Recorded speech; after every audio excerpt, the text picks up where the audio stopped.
Here's the clip I posted yesterday of Evander Kane punching Kolesar in the ribs repeatedly while he was down and unable to defend himself.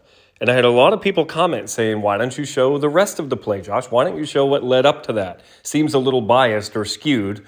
You're just like any other media who just spins the story one way to get yourself some clicks. And they're telling me all these things Kolesar did, grabbed him from behind, he started it all, he's the one that asked for it.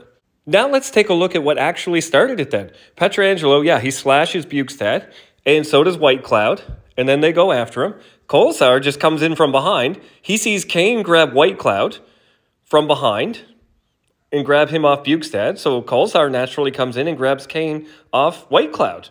He's not doing anything different than anyone else does. So was Kane asking for it when he grabbed Whitecloud? Just the same as Kolesar is apparently asking for it? Is Cody Ceci asking for it when he comes and grabs Whitecloud off that pile now? Everyone's just paired up. Bjugstad takes Pietrangelo down. Does Bjugstad throw a bunch of punches to him while he's down? Nope. They just kind of hold on to each other.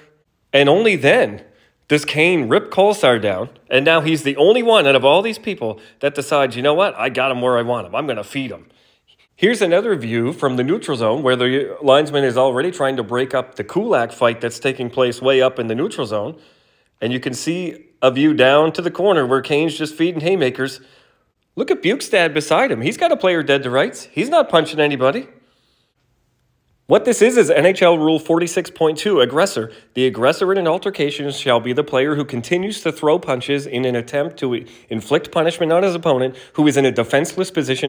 A player must be deemed the aggressor when he has clearly won the fight, but he continues throwing and landing punches in a further attempt to inflict punishment and or injury on his opponent who is no longer in a position to defend himself.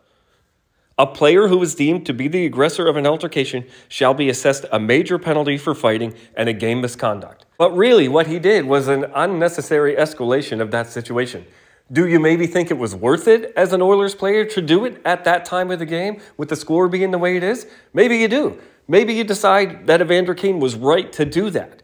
But that doesn't mean that it would be right for the officials or the Department of Player Safety to not call the rule the way it is. That's the difference. And under the tough call system, being the aggressor of an altercation carries an automatic 5-game suspension. Tough Call would suspend Evander Kane of the Edmonton Oilers 5 games for being the aggressor of an altercation.